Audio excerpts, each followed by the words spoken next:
اس میں سب سے بنیادی چیز جو ہے نا جی صحت اور ترقی کے حوالے سے وہ یہ ہے کہ آپ کی نماز خشوع والی ہونی چاہیے۔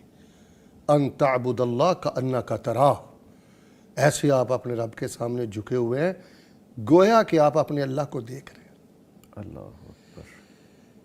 یعنی یہ پہلی سیڑھی ہے روحانیت کے لیے، تزکیہ کے لیے، نورانیت کے لیے، ملاکوتی ماحول کے لیے، کہ آپ کی نماز خشوع والی ہو۔ اگر وہ صرف قیام رکوع سجدے کا کہ ڈھانچہ ہے نا تو یہاں ایک سوالیہ نشان ہے۔ سب سے پہلی بات ہے کہ خشوعیت والی نماز اور معرفت والا ذکر۔ سبحان اللہ۔ جس ذکر میں معرفت ہوتی ہے نا کہ آپ نے جو اللہ تعالیٰ سے پیار کی بات کی، آپ نے کیا کہا ہے، کیا جواب آیا ہے، اس سے پھر ترقی کے سلسلے آگے بڑھتے رہتے ہیں۔ تو یہ بیس ہے، اس کو میں نمبرنگ نہیں دیتا۔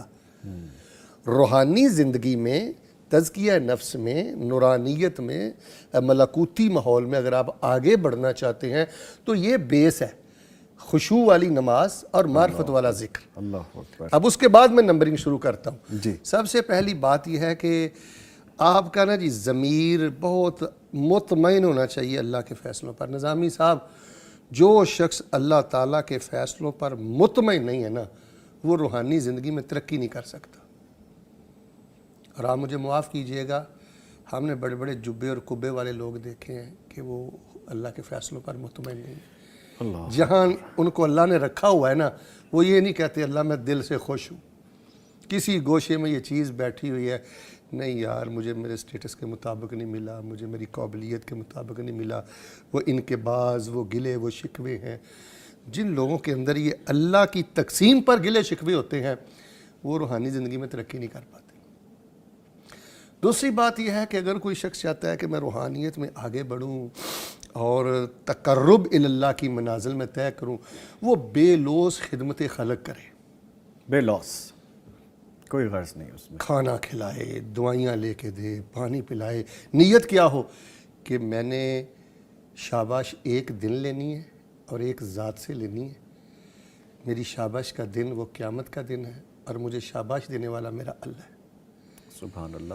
نظامی صاحب، آپ کی وساطت سے میں پیغام کے ناظرین کے گوش گزار کرنا چاہتا ہوں کہ جو لوگ بے لوث ضرورت مندوں کا خیال رکھتے ہیں ان کو جو روحانی تسکین اللہ پھر عطا کرتے ہیں نا، جب خلق خدا کی رگیں تر ہوتی ہیں تو میں اس تسکین کو اور اس روحانی ترقی کو الفاظ میں بیان نہیں کر سکتا۔ تیسری چیز، اگر کوئی شخص روحانی زندگی میں ترقی چاہتا ہے اور تزکیہ نفس اور تقرب اللہ کے منازل طے کرنا چاہتا ہے، اس کے لیے پاکیزہ ماحول، نیک دوستی، ذکر والے دوست، فکر والے دوست، اللہ والے دوست، جو قرآن کی بات کریں، دین کی بات کریں، اللہ کی بات کریں، قبر کی بات کریں، فکر آخرت کی بات کریں۔ یہ تیسری بات۔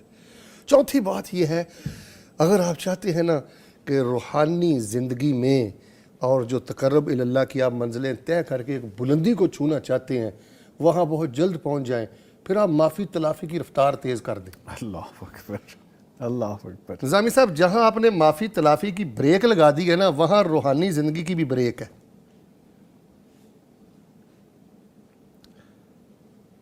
معافی تلافی کا مین کردار ہے، مین کردار۔ میں بدلہ نہ لوں، میں ریونجفل نہ ہوں۔ انتقامی مزاج یہ زہر قاتل ہے اس روح کے لیے، اس روحانی زندگی کے لیے، اور یہی المیہ ہے ہمارے معاشرے کا۔ جی جی ایگزیکٹلی۔ اور پانچویں بات بھی آپ کو بتلا دیتا ہوں، حافظ ابن قیم رحمہ اللہ نے تو اس کو بڑی ڈیٹیل سے لکھا ہے، قلت الطعام۔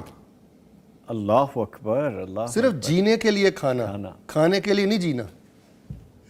ہمارے ہاں لوگ یقین کریں سیر ہو کر کھانا نہیں چھوڑتے، تھک کر چھوڑتے۔ جی۔ ایسے لوگ روحانی زندگی میں فیل ہو جاتے ہیں، وہ آگے نہیں بڑھتے۔